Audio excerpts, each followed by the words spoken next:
Hello everyone, welcome back to my channel. In today's video, we are doing a GIS Lab Practical and it is really exciting because we are going to work with actual satellite data today. By the end of this video, you will know how to open a satellite image in Python, read its pixel values and display it properly. So we will be trying to load the NDVI map, the kind you see in research papers and GIS reports. And trust me, the first time you see satellite data rendered on the screen in the green and red colors, it really feels amazing. So let's get started, beginning with our Anaconda environmental setup. So for this, you will go to this particular website. All the websites, all the links to various resources are in the description as well as on my GitHub. So you can download them easily to follow the tutorial. So you will go to the website, you will sign in. Then you will go to the distribution here once you're signed in. And you can download the Anaconda distribution or the mini conda, which is a lighter version according to the operating system that you're working on. Once this is done, I'm not downloading it. You will just go through the typical steps. So remember to install Anaconda as an administrator in your machines because that is the minimum requirement that you will have. Otherwise, you will have permission problems throughout. So once you have downloaded, you will move to the start screen here and just search for Anaconda. So you will get a prompt here which will be automatically coming to you once your Anaconda is set up. So here right now you can see my base environment is active. So I will say conda deactivate.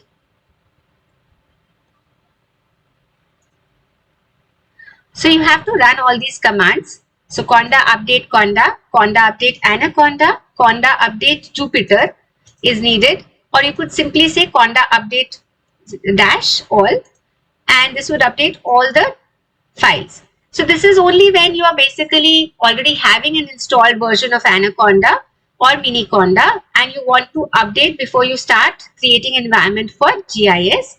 In case you're downloading a fresh version, you really don't need to do this. Now once this is done, we will create a fresh environment here. So these are the commands that you need to run. So what are we doing? We are creating an environment by the name of Jupyter environment, and the Python 3.10 version will be used as a default in this.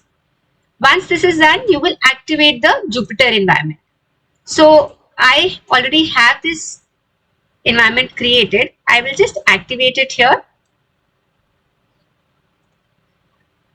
And you can see here that Jupyter environment is now coming here instead of base. So I am inside the environment now. Once you're inside the environment, you will install Notebook and then you will run the Jupyter Notebook command. If you want to see all the packages which are already installed, so I can say pip list. So you can see here I have a lot of packages already installed. I'll be telling you how to install them, but you can just use pip install and you can install whatever packages are needed. So I already have Notebook installed. So I will just run the command of Jupyter Notebook. So you can see here on your local host, this kind of an environment will load up. I will go for a Python 3 kernel here. And this is how my environment starts looking. So you should be here. In case you are running into problems, you can put it into comments and I will try and sort out your problems.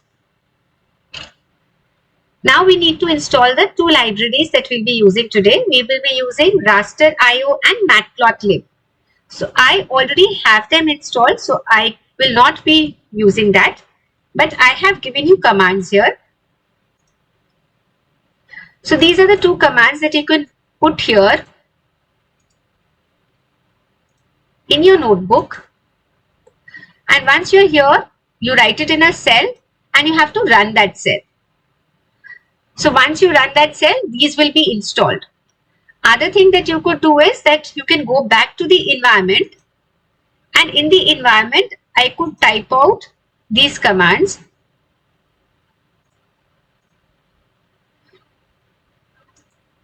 This.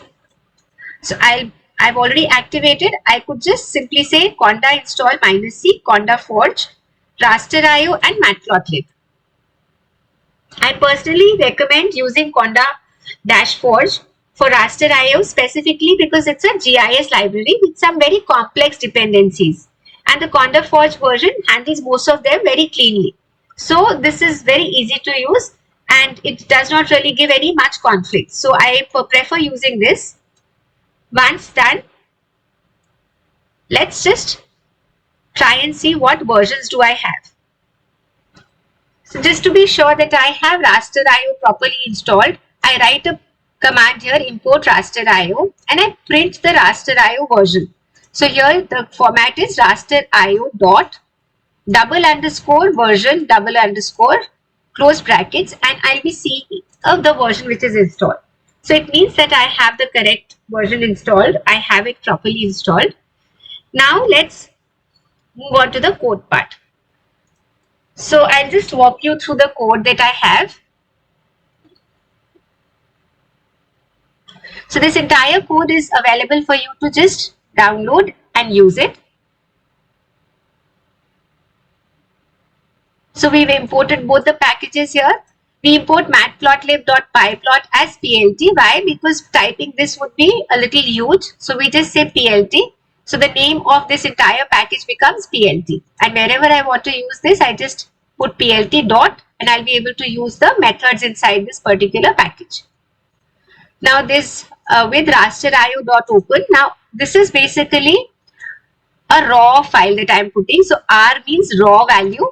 So this will be my location of the file that I want to open in a raw format. So I have a particular NDVI image. So I had downloaded these images yesterday. Out of that, I have basically taken the path. So wherever file, suppose I have day2 data. So I'll show you how to go about it.